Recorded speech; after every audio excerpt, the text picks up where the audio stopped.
Hi, everyone. Thank you so much for joining us today. My name is Caroline Hoy. Thanks for that intro, Jamie.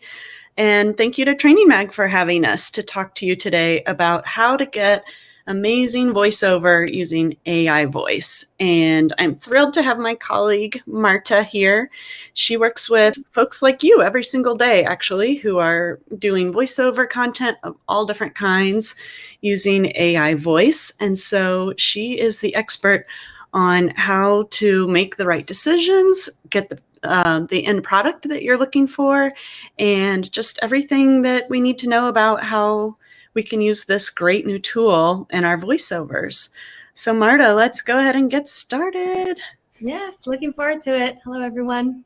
Great. So the things we're going to talk about today with Marta are these 5 steps to the stellar voiceover. We're going to talk about how to decide when to use an AI voice and when maybe it's more appropriate to stay with sort of a more traditional voice option. Then how to choose the best voice, no matter which kind you decide to go with. Some voiceover script best practices, as well as production tips and tricks. And then just a couple do's and don'ts to close out with. And we do hope that you will ask questions, share your experiences, any feedback or tips that you have that go along with what we're saying. We always like to hear from people who are in the field making this kind of content every day. So before we really dig into those steps, though, we wanted to talk just a little bit about why this is important.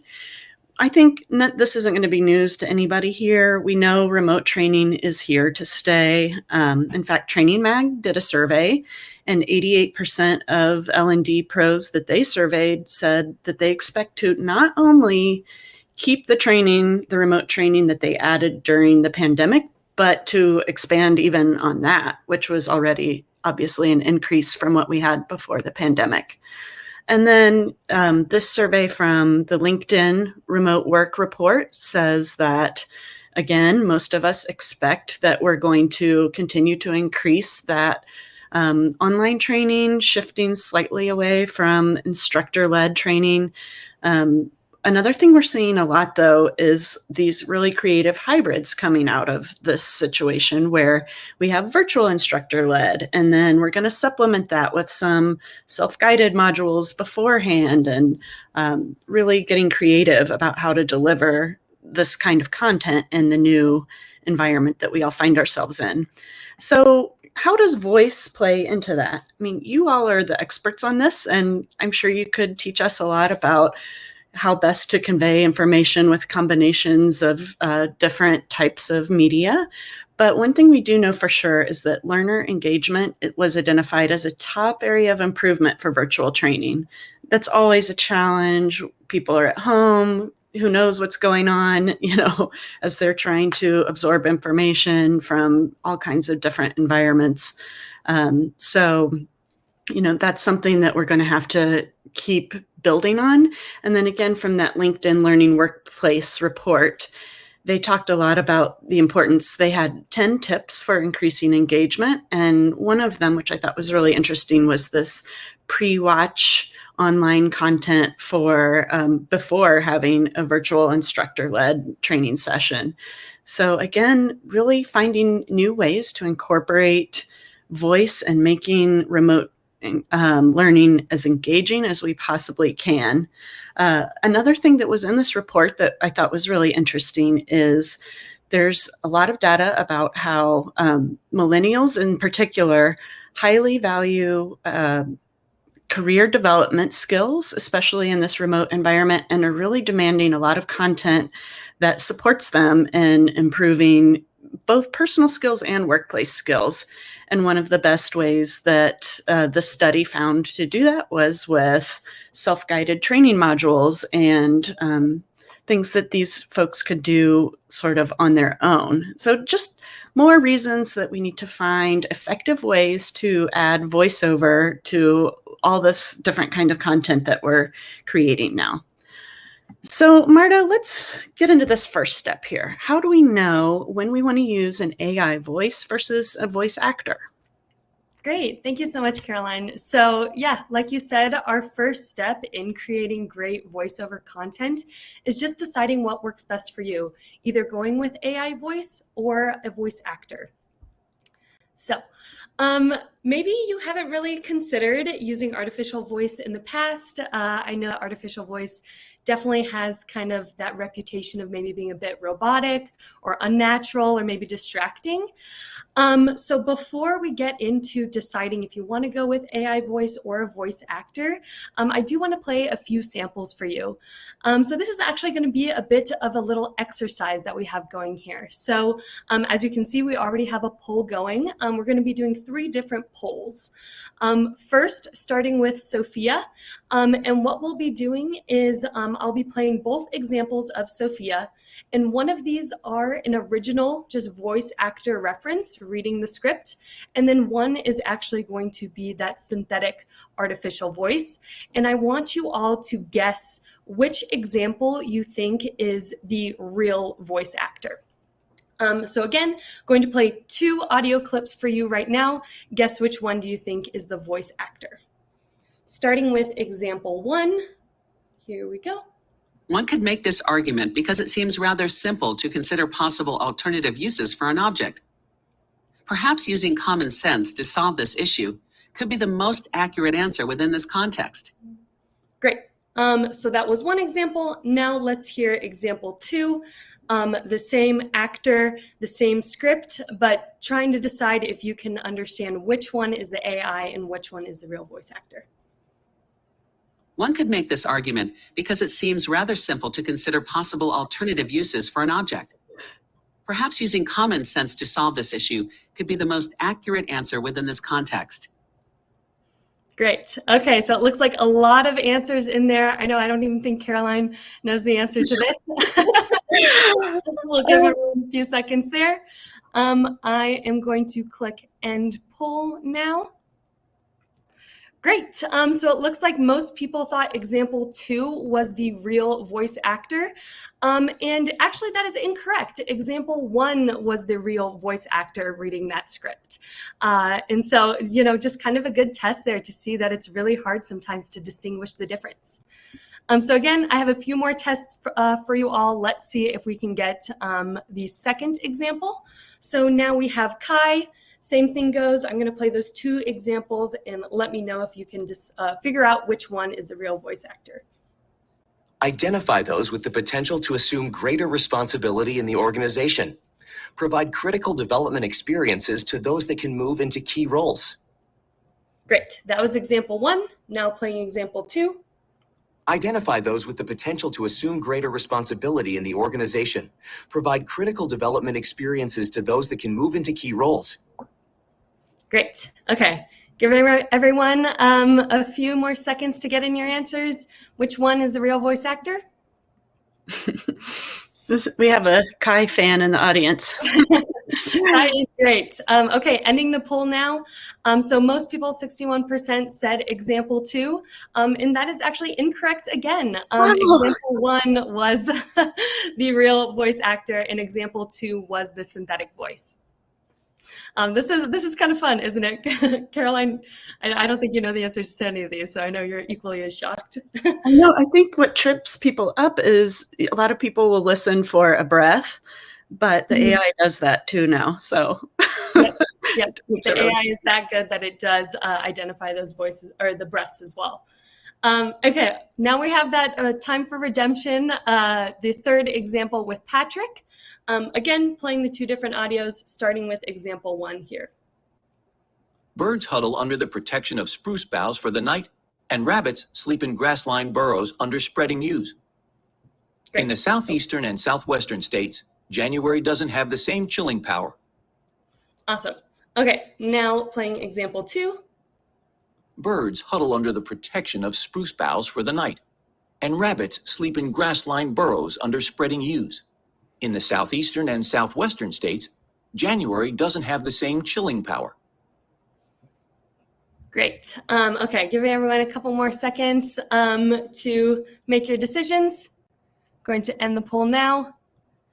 And it looks like 69% of people thought that example 2 was the real voice actor, and you were correct on that one. However, 31% thought that it was example 1 was the real voice actor. So, I mean, this really goes to show that sometimes those voice actors and the AI voice can truly be indistinguishable. And really the whole point of this exercise is to see how real synthetic voice can sound. So whether or not you choose to go with AI voice or a voice actor, just know that your final production will have that professional voice quality. Awesome. So thank you all for participating in that. Now let's get into how to actually make this decision. So great. So although most voice actors and synthetic voice can sound indistinguishable, like you all just saw, there are definitely advantages to both options. So some questions to ask yourself when you are trying to make this decision is, will you need to update the content very often? Do you need to have a voice for a specific region or a specific character style? And also just understanding what your budget is and how much content you need to create. So these are all very important considerations to start thinking about when you're making that decision. And now we'll kind of jump into, depending on what your answers are for these questions, figuring out what step is best for you.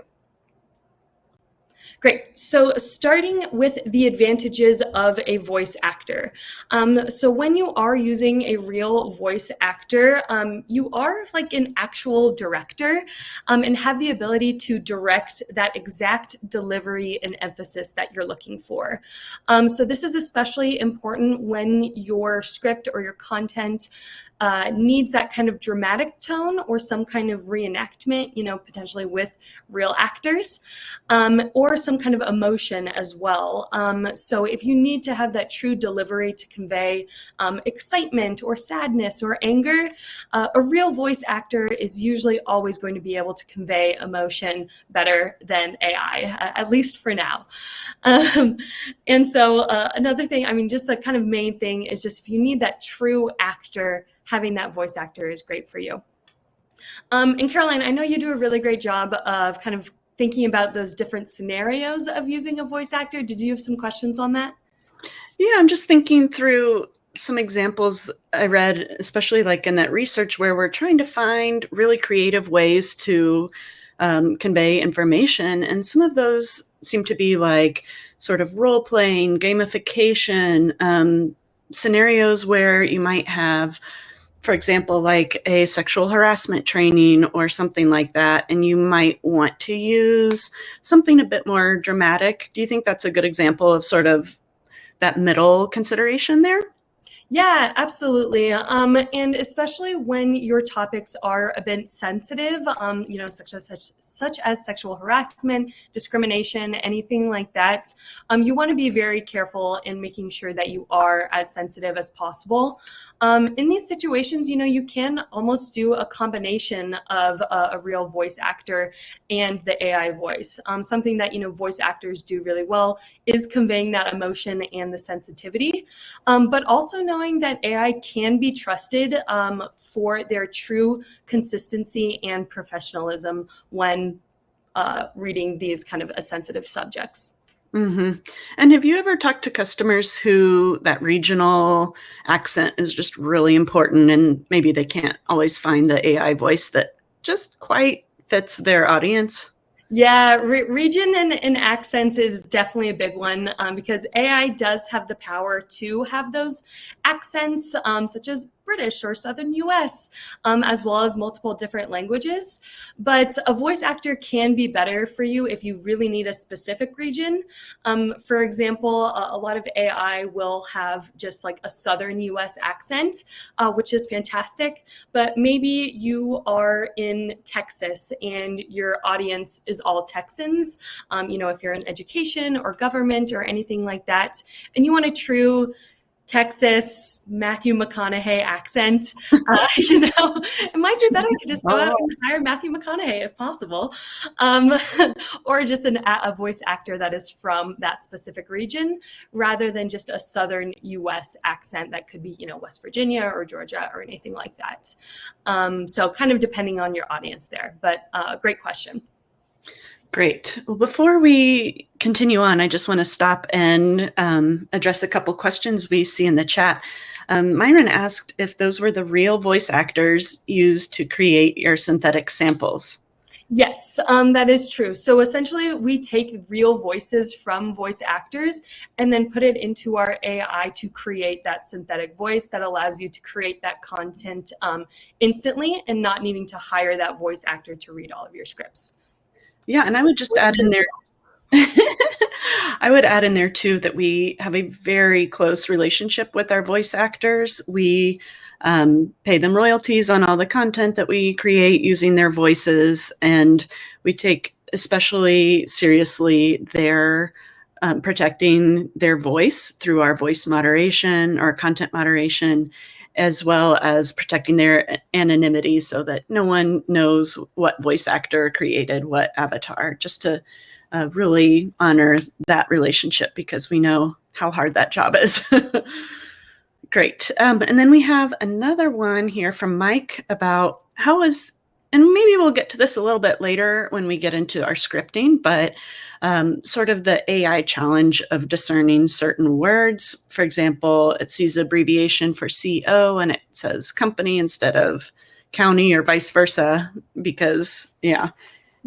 I was going to say that's an excellent question, and I have a whole slide on it coming up. So maybe we'll pause on that. Great question, Mike, but we'll get to that in just a minute. Yes. And I know that there are quite a few questions coming in.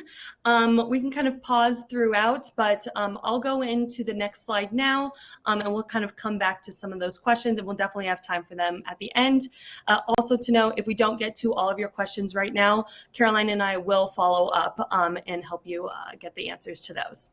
But keep the questions coming. Awesome. So great. So those are the advantages of using a voice actor, the real emotion there, the true acting. That will definitely be your best choice. But let's kind of jump into the advantages of AI.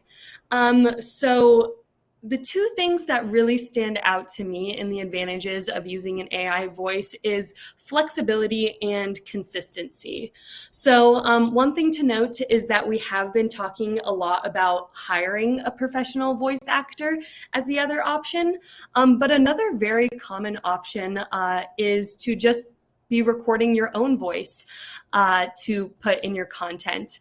And I think I can speak for a lot of people, but I absolutely hate hearing the sound of my own voice. So I am just cringing already, like knowing that I'm going to be watching the recording of this webinar. And so future me. But anyways, a main advantage is that you don't need to record yourself. So this is especially important when we are thinking about consistency. So, like most humans, allergy season will pop up, you'll get sick. These can really make a huge impact on your voice and the quality of your own voice. If it's scratchy or nasally or anything like that, where last week it was perfectly fine. So not only can that change the consistency week to week, but if you are truly sick and out for a week or so, this can also put a lot of delays on your project. If you need a teammate to jump in and take over creating the voiceover, will they need to recreate all of the content to make sure that's consistent? Or will they just need to wait for you to get back and recover and everything? So delays in project and just overall consistency, AI, that's not a problem. Another thing that really comes to mind is that flexibility of using the AI. So a great example that I always think of is we've had a customer in the past that was creating voiceover, and they created hours of voiceover content that was kind of instructional regarding their product, kind of teach people how to use their product. And they, went through, created all the voiceover, thought that they were ready to go. And then the product team, what made what they thought was a minor change in one of just the small buttons in their product, changing that button label from go to start, which seems very minor, right? But if you've already created all of this voiceover content and hired a voice actor, you would have to rehire that voice actor, have them, whenever they mention the go button, change that in the script to have them say start instead. And that just costs a lot of time and money. However, luckily, this was one of a WellSaid customers, and they were using AI voice. So it was super quick and easy. They would just need to go back into the synthetic voice platform, change that quick script from go to start, and make the voiceover content essentially immediately. So save them all a bunch of time and money. Great. So now moving on ahead into choosing the best voice. So let's say in the scenario that you've decided to not go with a real voice actor, but going with AI voice. Let's think about how to pick the best AI voice for you. So the number one thing to consider when thinking of what voice is best for you is to really understand your audience. So when I'm thinking of my audience, three main things come to mind. One, just general demographics, gender, age, location, kind of coming back to the accents like we discussed.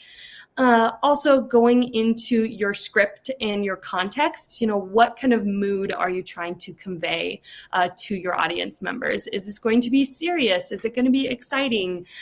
Is it going to be informal? Is it any kind of sensitive topics? Anything like that, you want to make sure that the voice suits that well.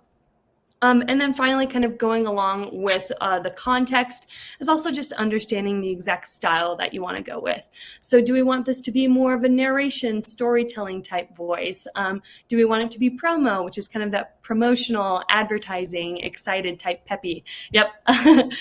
Conversational, again, which is a bit more of that informal, like we're kind of discussing right now. And then, do you need a true character to go along with your script?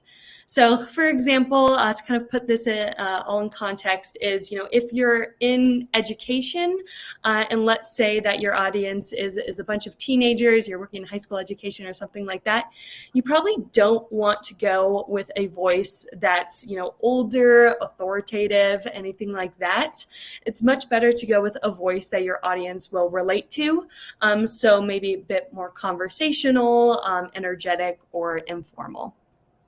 And Caroline, I know you also do a really great job of thinking about the audience. So what do you like to consider when thinking about them in choosing the voice? Well, yeah, maybe it's sort of the marketing side of me coming out, but I think it's easy for us to get really focused on the message that we're putting out and, what we're saying, what information we're putting out. But I think it can also be really useful to think about the listener. What is it that they're doing? What is their emotional state? What is it that you want them to do? Is it you're conveying, difficult news about how the company's doing and you want people to feel, reassured? Or do you want to amp something up for a new release of a product or something like that? Really kind of thinking through not just what you're saying and the best way to say it, which of course we need to do, but also thinking about the listener and what the emotion we're trying to elicit and the action and sort of what their state of mind is as they're receiving the information, which maybe seems obvious, but like I said, I think it's easy to kind of focus on the conveying information rather than the receiving it at times. So it's just something I like to think about in terms of what the best voices to use. And I saw a good question here about using a variety of voices. I think, Jean, thank you for asking that people are used to hearing multiple voices and hearing the same one over and over, no matter how good it is, a voice actor or an AI voice can get a little monotonous. And so that's one nice thing about having an AI voice where you have 10 different options is you can really kind of mix it up and think about what is going to engage your listeners the best. Whereas sometimes when you are recording yourself or you have one voice actor that you can call on, it gets a little harder to do that. Yeah, absolutely. Good point. And another, I saw a couple questions coming in about offerings for languages and accents. And so just speaking for WellSaid Labs, we do offer different accents in English at the moment. And we do actually have offerings for additional languages. That's not in our out-of-the-box product right now, but we can create other languages for you. And if that's something that you're interested in, you can reach out to us after and we can talk more about that. But definitely those accents right now, a lot of our voices do, and to kind of go off of what Carolyn was saying earlier of the different styles. A lot of the voice avatars, for example, have a narrational style, a promo style, and a conversational style for just that one voice avatar. And so that does allow you to kind of have that variation in your scripts, which makes it a little fun. Great. And so I know a lot of questions are coming in. So again, we'll do our best to kind of answer those throughout and then definitely get to those at the end. But I got to move on for now. Great. So the next step that we have here is, once you have your voice avatar selected, now you need to make sure that your script is optimized for AI voice. So I think a lot of questions have come in about this already. And so we'll go into how to write this so the AI pronounces your scripts how you would like them to be. And again, I know a lot of you joining today's session are creating scripts and content of your own and probably have your own best practices for writing that content. So I'd love for everyone to write in the chat what your favorite tips and tricks are. We can kind of do a bit of a group learning here. But for me, I know the number one thing that always comes to mind is that phonetic spelling, like we've mentioned.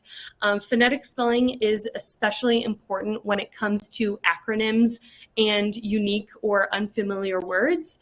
Unique, unfamiliar words, such as anything that is industry specific. One thing that comes to mind is kind of medical terminology. If you're in the medical field, there's a lot of complicated words that even humans, and I know myself, have a difficulty pronouncing. And so you will need to be very direct with the AI when you're writing your script on how to pronounce that word phonetically. And this kind of seems like a silly tip, but something that I always do is just Google phonetic spelling of long, complicated word. And Google always has really great suggestions. And then you just copy and paste that into your script, and usually that's good to go. Another thing that's really important with that phonetic spelling is for acronyms. When you think about acronyms, a lot of them are pronounced very differently. If you want your acronym pronounced like each individual letter, such as CEO, you need to make sure that's separated out in your script, like C period E period O. And then again, maybe you want your acronym to be pronounced more like the word that it creates, such as PETA. You need to make sure that that's written out so it's not pronounced like PETA. And then finally, there are some of those very unique acronyms as well, such as AAA. You wouldn't say AAA, you would actually need to write out AAA in your script to make sure that it's pronounced correctly. Another thing that always comes to mind for me as well is punctuation. Punctuation is incredibly important when you're writing your scripts because it really can alter the different pauses, the inflection, the intonation of a sentence, depending on where you put those different commas, hyphens, periods, ellipses, anything like that. One thing to always note is that it is important to have those natural pauses in your sentence and thinking about where you yourself, as you're reading a sentence, where would you take your natural breath and pause? But sometimes it doesn't always make sense or align with grammar when you have these pauses. Something that always comes to mind for me is if you're writing out or listing a lot of different cities or states, saying like, I live in Denver, Colorado, that's how I would write it. But I wouldn't have that pause there. I would just say, I'm from Denver, Colorado. So removing that kind of comma in between those, the city and states, even though it's not grammatically correct, will just ensure that your script is read a bit more naturally. And the last thing oh, sorry, did you have something to say?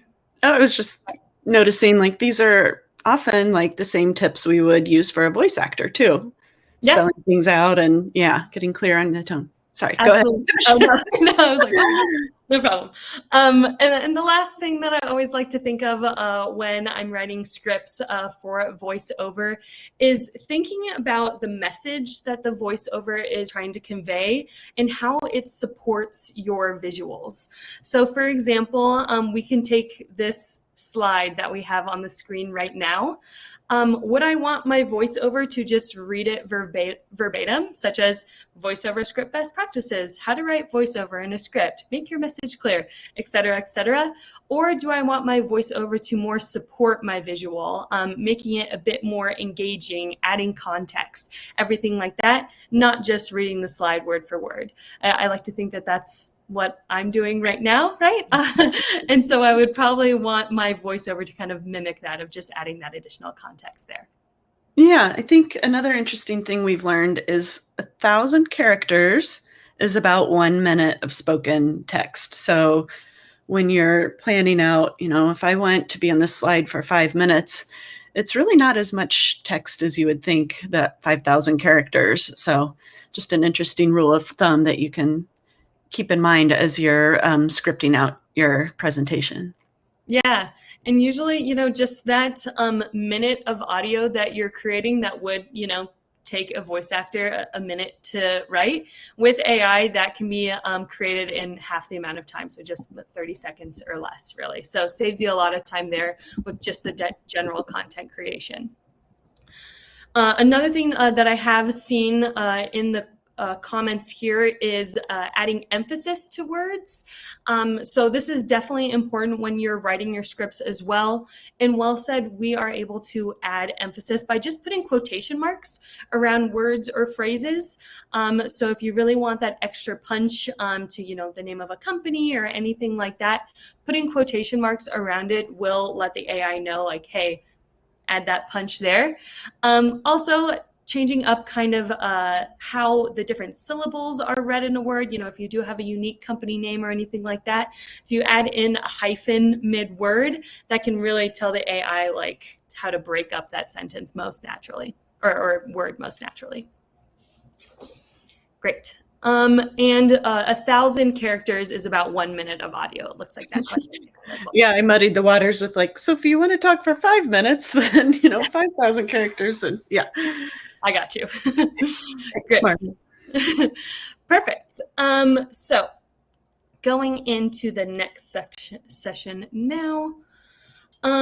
So let's say now that your script is good to go, let's think about the vision that you have for your final production.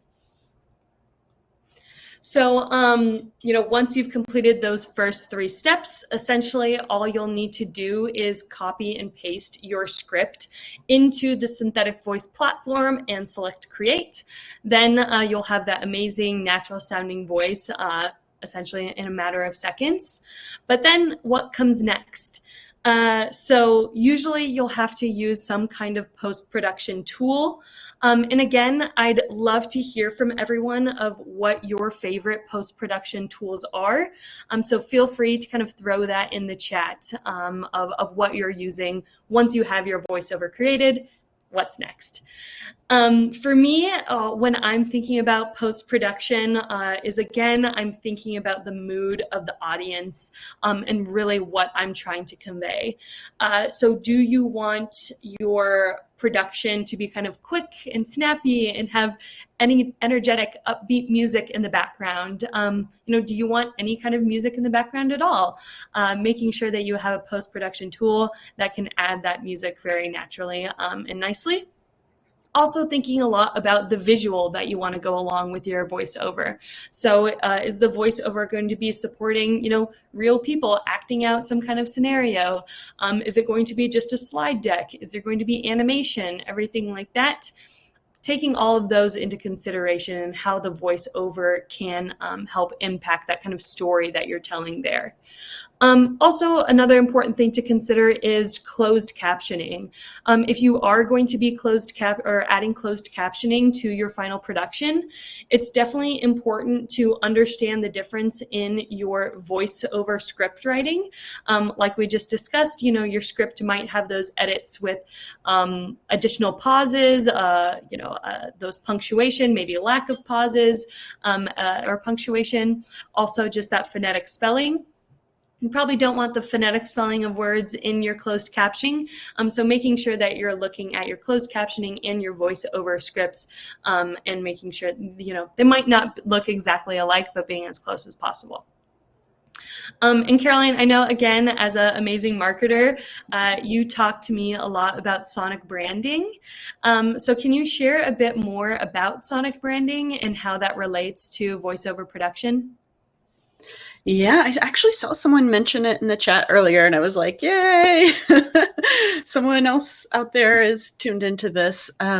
So when you're creating content for any purpose, whether it's a new hire orientation or a product release for existing employees, whatever the case may be, this is a really great opportunity to incorporate some elements of your branding from the larger company. And this can be anything from a couple of tones of music, like, you can think of the various cell phone commercials or Intel Inside, where you just hear a couple little tones and you know what that brand is, kind of incorporating that into your sound engineering as well. Or it could even be like the intro to a jingle that you are known for in terms of like advertising or something like that.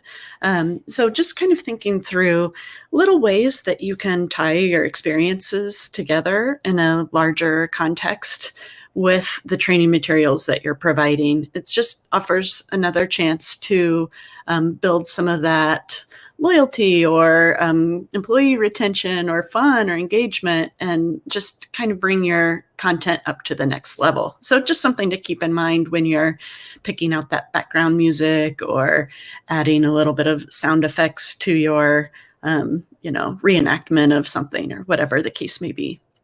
Yeah, that's definitely so important. And it's great that you have such the marketing brain that I don't necessarily have all the time. So that's really great context. Fantastic. And we can kind of pause here for a second because as I asked you all to put in some of your favorite post-production tools, we got a lot of submissions here. So hopefully you all can kind of like share your different best practices there. But just to kind of read off some that I'm seeing Audacity a lot, Audition. I always screw up the pronunciation of this one, but Camtasia. I need the phonetic spelling of that. Adobe Audition again, Articulate 360. Definitely familiar with a lot of these. Adobe Audition again, Articulate again.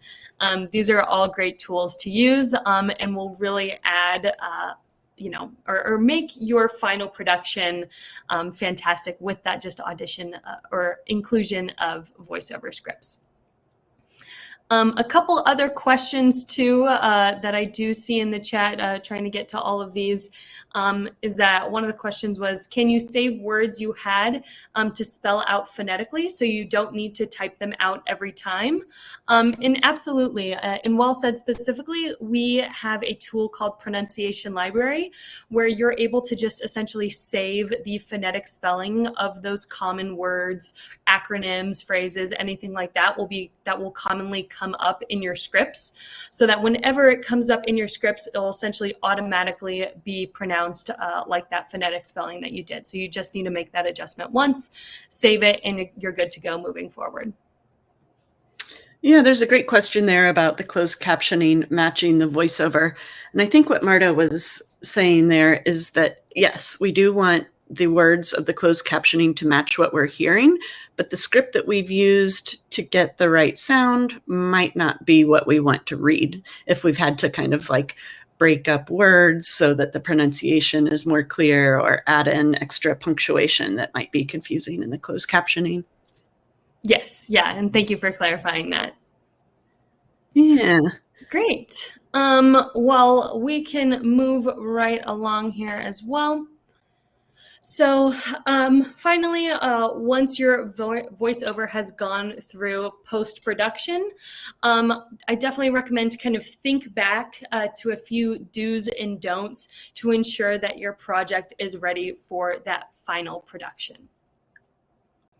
So kind of a few thoughts to leave you with of do's and don'ts. For me, the number one thing is to really be as human as possible.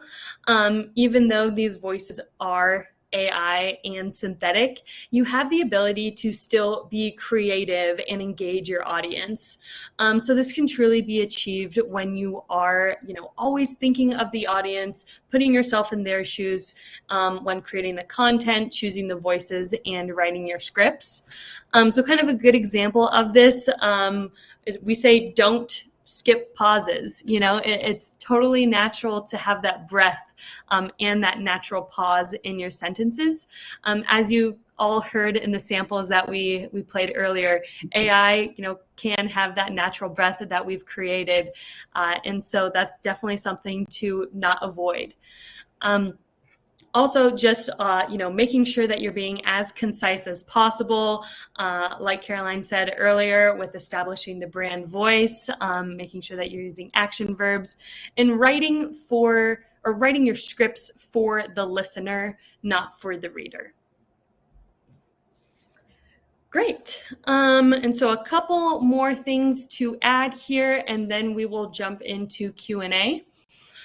So one thing that we do want to mention is that you do have the ability to request a free trial with WellSaid. If this has been interesting for you and your team and you haven't leveraged AI voice just yet, please reach out to us. You can go to our website right here, request a free trial, see how these voices sound and if they work for your content. And then, talk to us a bit more and we can work with you there. Great.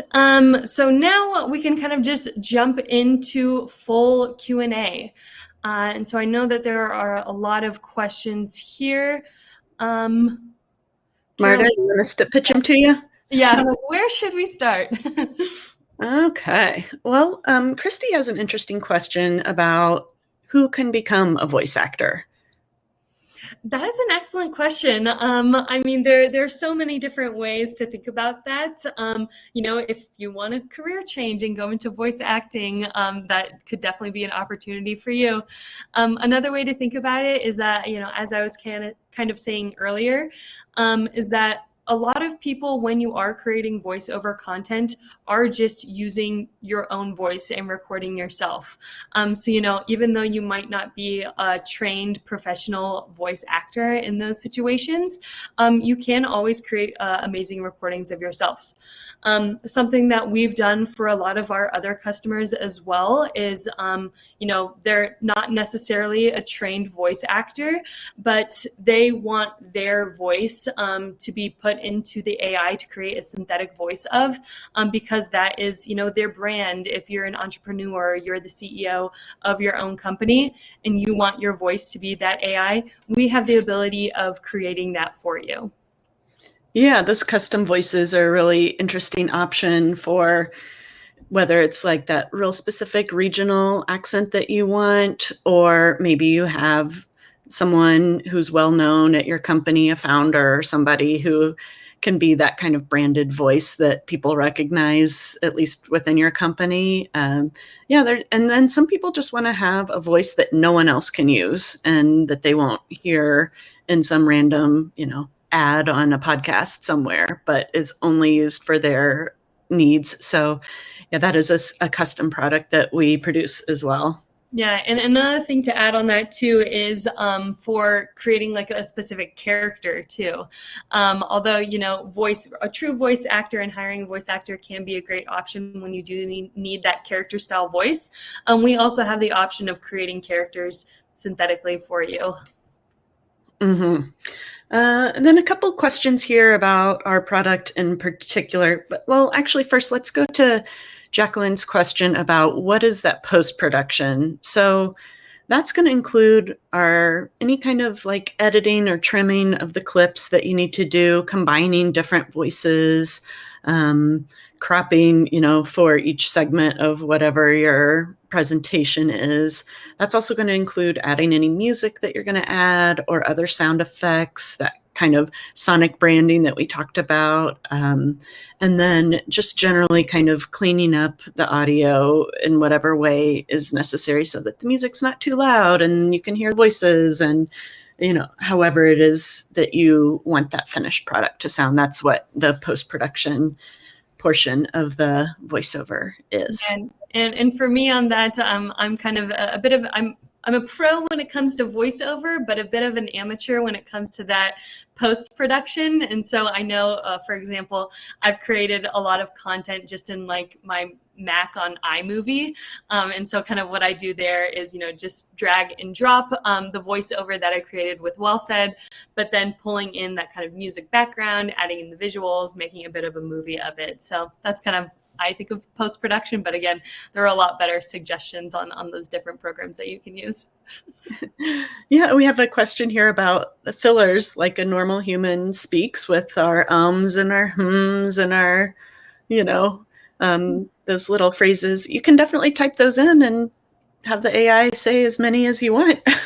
Personally, I like that about the AI, is that it doesn't have our, human habits, but I'm like triggered. Was that question asked because I know I say all the time? That is my filler word of choice.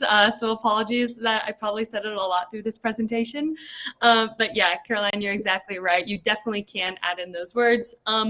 I know like is a big one for a lot of people. So just kind of up to you on how natural you want that sounding. And especially thinking about your audience there, maybe adding in those filler words would be better in that kind of conversational, informal side to a younger audience.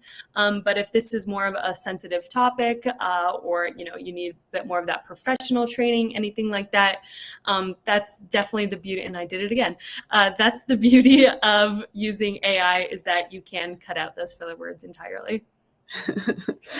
Great. And then let's talk a little bit about some of our future accents and voices that are coming out. It's really hard for us to promise anything. In fact, we get in big trouble if we do that, because the QA of a new voice is very extensive and a little unpredictable. Sometimes a voice actor will send us hours of recording and the quality is not good enough for us to use. And so even something that we had planned for weeks or months, we can't end up using that voice after all.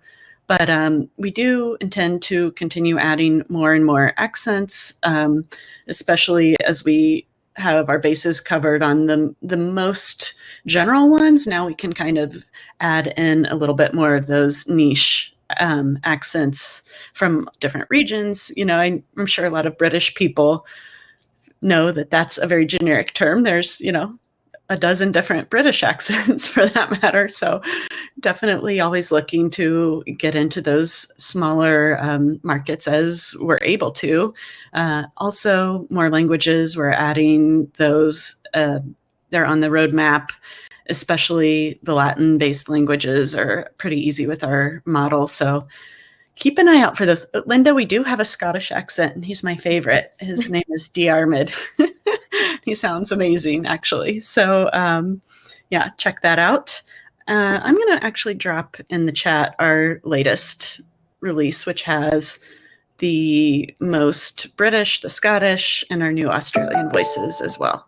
Yeah. And so taking another question here, I see from Wyatt, is there a printed guide somewhere online that talks about how to add punctuation and things for different needs, such as emphasis, de-emphasis, pacing, tone, all of that? At WellSaid, we do have a really great help center article. So if you just, or a help center with a bunch of different articles kind of going into those different best practices on, pronunciation, punctuation, all of that. So you can go to our website, wellsaidlabs.com, go to our help center and find the information there. Thank you for telling me how to pronounce. I wondered about that. It's Dermot. Okay, not Diarmid. See, this is why we need a Scottish actor who made that voice, because Yeah, Just the clearly importance of phonetic spelling. I mean, that's like really proving our point right now.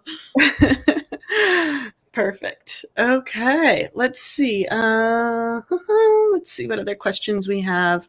In terms of WellSaid subscriptions, can you just briefly go over how the downloads are counted?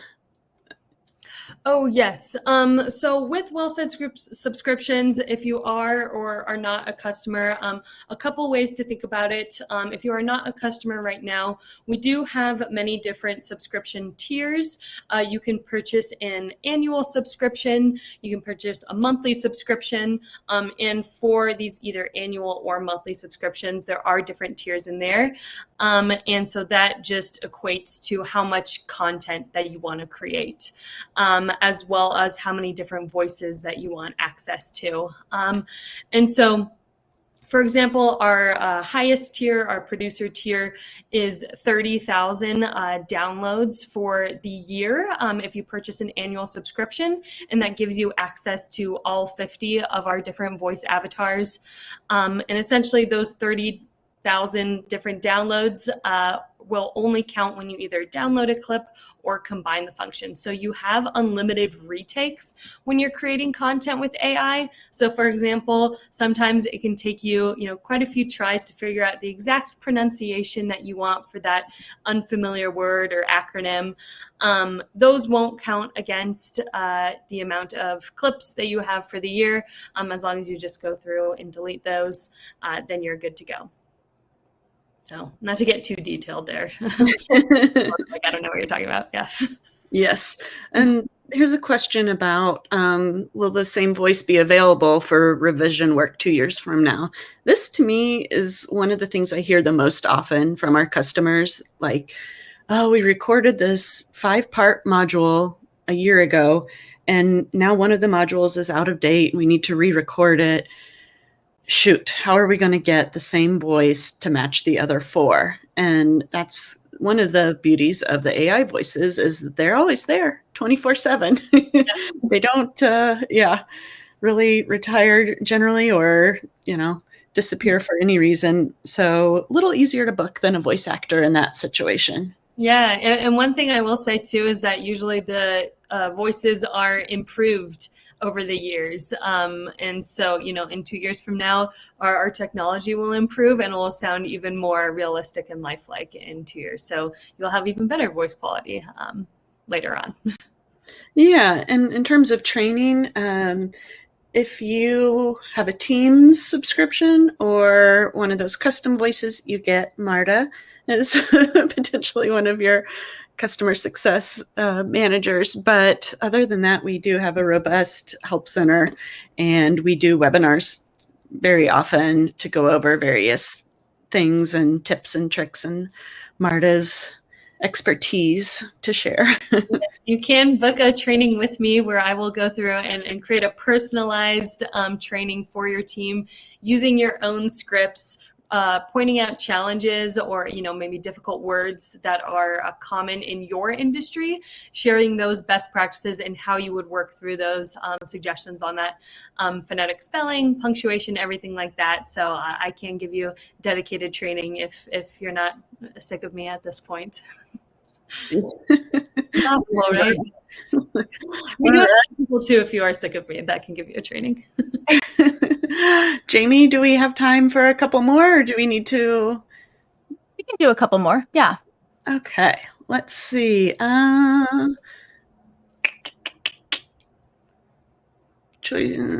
Okay. So someone's asking about like individual projects. We don't really have that right now. It would be a monthly subscription.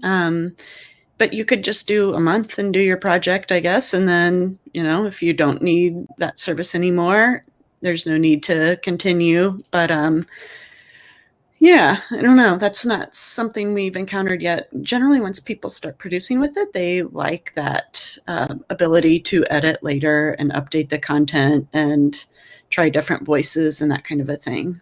Is that what you have seen, Marta? Yeah, absolutely. Okay. Another question that I see, Sherilyn asked, where can we put in requests for future product requests or anything like that? If you are a WellSaid customer, feel free to reach out to me directly. Something that's really important to me as a customer success manager is I am, the customer's #1 advocate. So if you ever see any kind of improvements or feature requests or anything like that, I absolutely love to hear it. Please let me know. And I relay that information directly to our product team to make sure that we're building a product and prioritizing our product roadmap that fits all of your needs. All right, let's do one last one about, is the product, I think that means like the rendering, saved in the cloud, or can it be downloaded to the organization site? And Marta, once you create it, you can use it anywhere you want, right? Like you can download it, you can use it commercially, yeah, it's yours. Yep. Once you've downloaded the content, it's yours. Yeah, that's it. You nailed it. Great. Well, Jamie, thank you so much for having us today here with the Training Mag team. It's been really great. You have been a wonderful audience with so many great ideas and questions. And again, please email us if we didn't get to something that you are still wondering about. Fantastic. Thank you all so much. Yeah, thank you so much, Caroline. Thank you, Marta. We just brought up a little poll. Please let us know what the best or most useful idea you learned was today. I'm also going to go ahead and open up some information about WellSaid Labs for you all. And Marta and Caroline's emails are right there on the screen.